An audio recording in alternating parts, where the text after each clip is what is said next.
Hello there, YouTube. Devin here again. Fifth start to this video. A lot of it is because I've had people with loud cars go by or cats making in here, making a bunch of noise and stuff like that. So the door is closed now and everything like that. So if you do hear some scratching or some meowing, it's just them trying to get in because I'm the only one home and they love me to death, apparently. So what I have here for you is the second video in the Savage 340 restoration thing. This is a very old, early 1950s Savage 340 in 3030 Winchester. This is exactly how I got it. It has some problems and stuff like that, and some upgrades and some stuff I'd like to check. Obviously, I want to take this thing apart to see how it works, and to see if there's anything under the wood line I need to know about to make sure this thing is safe to shoot, and stuff like that. So the first thing we're going to do is perform our basic functionality safety check, and then we'll go over the tools you need to disassemble one of these. You will find that there will be different tools you need based on which model you have. There is the Savage 340, the A, B, C, D, E, and S models. Most of them are different based on caliber, but there's really two major variations. So first thing we're going to do is we're going to pull the sheet metal magazine out. As you can see, it is empty. We are going to open the bolt and physically feel in the chamber. There is no round. I feel the back of the barrel. So there we go. That is our basic functionality safety check right there. The gun is empty. Now, this is exactly how I received the gun. It is a very, very old model. The reason you could tell it's a very, very old model, but it was probably an S at some point. Even though this is a 340, you really can't tell the S's apart from the other models, other than the fact that they would have factory come with a checkered stock, and they have this cool kind of upgraded rear sight, the Dockendorf rear sight. Other than that, this is a pretty cheap, inexpensive farm/truck gun that they made from about 1950 to 1984. So in various models, the model designations, the A, B, C, D, E, and S were basically, the S just stands for like the super version, which was just a kind of nicer version you could get in all of them. But basically each letter suffix of the Savage 340 just basically introduced new calibers and slight usually changes to just the bolt and the magazine and magazine well. Pretty much everything else stayed exactly the same. But this is how I got this gun, so we're gonna take it apart here and take a look at it and see how it works. So first things first, remove the bolt. You depress the trigger to get the bolt out. This is what the bolt looks like. Some of them would have plastic guide ribs up here. This one's really early because you can tell it's still metal, but a lot of the later ones would have this kind of plastic guide rib because it is a split bridge receiver. It has one very big locking lug on it, pretty much universal to the system, as these would all have one very big locking lug. The fact that this one has the 2-prong extractor means that it is the 3030, the only rimmed version of ammo that this thing came in.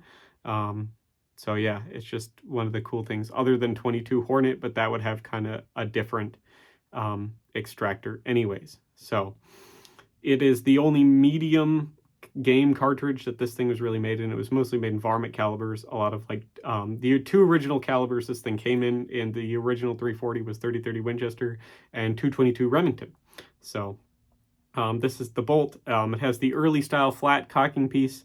The A through E models would have a kind of cocking knob that this piece would be attached to via a little pin that would go through it. That made it easier to re-cock the sear here. So what we got is this now. It is a basically stamped sheet metal gun. The barrel and the receiver are both made out of just tubes, essentially. This is the first Savage rifle to have this locking collar on the barrel to headspace it. This bar right behind it is actually the recoil lug. It also is the place that the receiver connects to the trigger guard. So the receiver or the barrel are not directly screwed at all into the wood. This thing is kind of innovative in that way, but it's also not a super good way to do a lot of stuff like that. Just for bedding practices and accuracy practices. From all intents and purposes, these things were sufficiently accurate enough. You never really hear any complaints about them or anything like that. But, ooh, there's something right there we could spot. There's a chip in the wood right underneath where the bolt handle would turn down. A lot of that probably has to do with the fact that this isn't the original stock this thing came with, more than likely, and wood just swells over time. So it's also, you could tell, probably made by somebody because it's a little off center. There's some kind of rough cuts and stuff like that where they did all that stuff. But let's get this thing off and see what it looks like underneath the wood line. So there's really two things that hold the receiver to the stock per se, and it's really only these two bolts right here.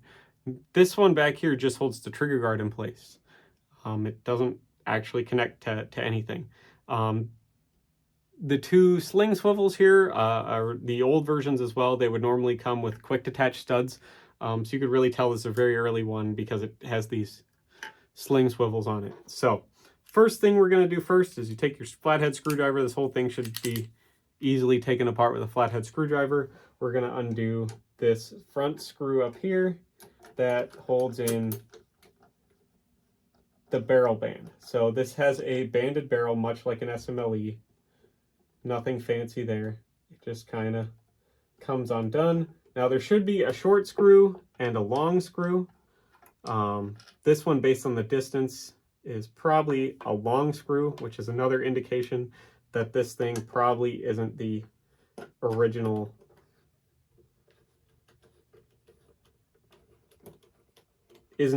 stock either, because it should have a short screw as well.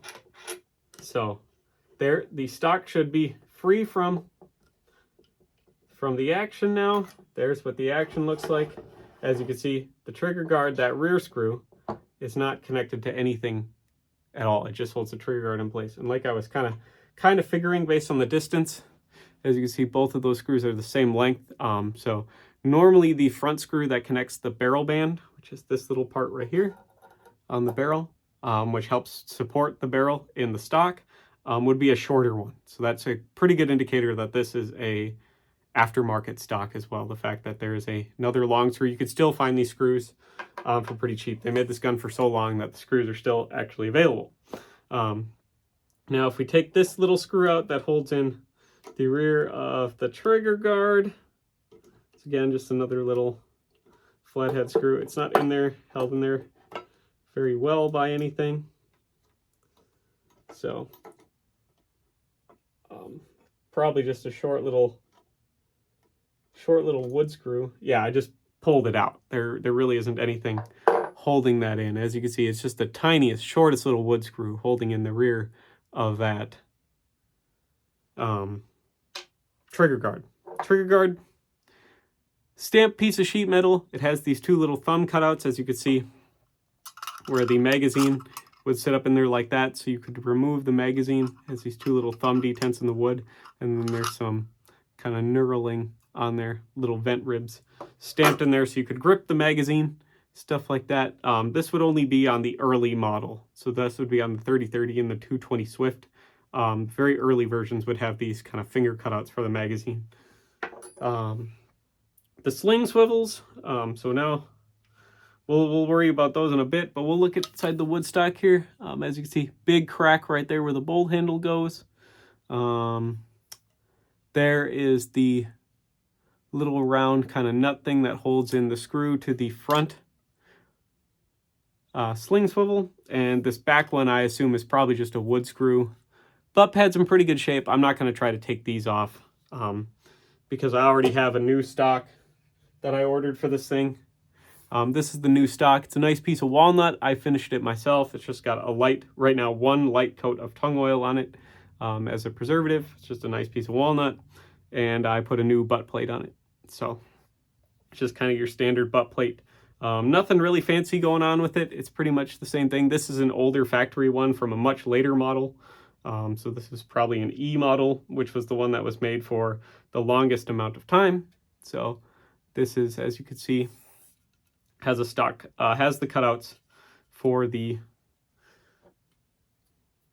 trigger guard, so you can still get the magazine. So they would make these obviously in 3030 and the 220 Swift versions would get these little cutouts. So you got to make sure you have a stock that has those cutouts. If you have one of those that has those cutouts, most of the other ones, variations, will have just a flat thing there, and you would have to either cut your own. The stock should fit just about every model, other than these little finger grooves here.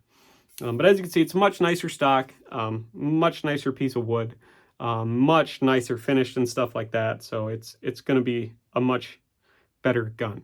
So one thing I did do off camera is I drilled a little pilot hole back here. As you can see, my pencil marks. Pilot hole goes all the way through, and I did that because I didn't want to use a wood screw to hold in the back of the trigger guard, because eventually these little short tiny wood screws and everything, they just strip out the wood and stuff like that, and they don't hold up very well. So I was going to replace that either way. So I just drilled a tiny little pilot hole in there. If I need to make it bigger, I'll make it bigger, and stuff like that. But as you can see, this sling swivel, I'm not going to really have a use for anymore, because this doesn't have any holes drilled into it, because most of them came with studs that you could just screw right into the wood. So I'm probably going to re-salvage this screw and this little bolt out of this stock to use to hold the back of the trigger guard in the action, and just have it go all the way through rather than drilling it directly into the wood with wood screws. So with that being said, we'll take that out right now and see how rusty that is, because it's probably pretty bad. A lot of these things that are just sitting in the wood, and no offense to a lot of the older generation, but they didn't really clean their guns as much as they really should have, and it just kind of irks me about stuff like that, where they didn't clean their guns as much. And so you see a lot of stuff like this that is just rusted to hell, and it's really hard to break free, and it's just not great. So it's a pretty long screw there. If I could get that to pop out.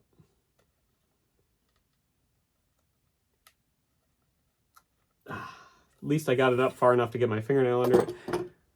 So there is the little washer thing, the nut that this front swing swivel is screwed into. So now if I double check the heads of this little tiny wood screw that was holding in the back of the trigger guard and the head of that swing swivel screw, they're actually pretty close. So I think I was right where I could salvage this screw and this nut to fit into that rear, that instead of using this little wood screw, I can use this to hold in place the back of the trigger guard and just put quick detach studs on it rather than using these sling swivels. So this one though, I almost guarantee here in the back is going to be a pretty long wood screw. It feels like a wood screw. It's pretty tight in there.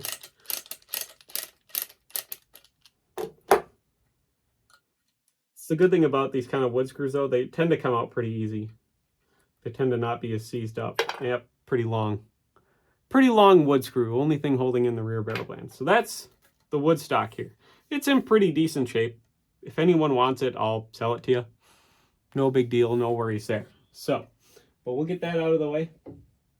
But what we got here now is the action. We can take a look at this action now, and you can see there's that little barrel band. It rotates around the barrel.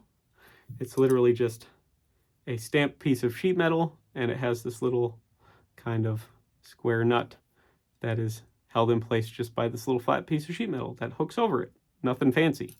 Really cheap and easy to make. There you could see that big recoil lug, that big honking recoil lug right here that just sits right behind this lock collar on the barrel in between the receiver and the barrel. And this thing is just gigantic. That is your recoil lug. So it keeps you from damaging your stock over time. Here's a flat piece of sheet metal screwed in to basically just help keep the magazine from riding too far forward. Here's your magazine release. Right here, it is again just a flat stamped piece of spring steel. The whole housing for the trigger and all that jazz is a stamped piece of sheet metal that is screwed in right here with these two screws you see in the bottom of the action there. There's the sear back there. How the safety works is the safety is this little pivoting arm, and it rotates this piece of flat sheet metal, and all it does is it rotates it down to be a trigger block. The trigger has a little, if I get it up there a little closer. So you see here, the trigger right there has this little kind of cutout space in it. So if I throw the safety, it just rotates this little piece of sheet metal with a little claw bent over in the way of the trigger, so you can't pull the trigger. That's your safety. Not a lot of travel, easily operable with your thumb. It's very positive and crisp. 2 pieces of flat sheet metal. That's the whole thing. The receiver is a piece of round stock, literally just cut off here at the back. The barrel is a piece of round stock that is just literally cut off in the back. As you can see, here's the Dockendorf sights that would have came on the premium models. And all you do to adjust your elevation is you rotate this little tiny spring here, this little tiny disc, and it has detents on it, and it's threaded, obviously, as you could see, and it just raises up the rear sight leaf. So that is your Dockendorf rear sight. Your front sight is just screwed in place, little brass bead for some kind of light variation on the front little piece of brass. But that's the whole gun. It's a simple little tiny gun and stuff like that. So this is what it looks like all taken apart. The bluing's all in really good shape on it. I'm surprised that it's not got even really a speck of rust on it. There's kind of some discoloration and stuff where some moisture probably got under there and it wasn't cleaned right away. But for the most part, the bluing's intact. There's a couple little white spots. I got just a little bit of some corrosion there on the recoil lug, but for the most part, this thing's in really, really good shape. I'm happy for this like $150 purchase. It was a cheap gun, a nice gun. I haven't shot it yet or anything like that, but we're gonna hopefully make this work and all that other good jazz. So now this should conclude the video because I'm gonna go and make a 3rd video eventually where I'm gonna be drilling a hole off camera in that stock to fit this set of screws here, and then we'll come back through and we'll try getting it into the new stock in the 3rd video and see how it all fits up like that.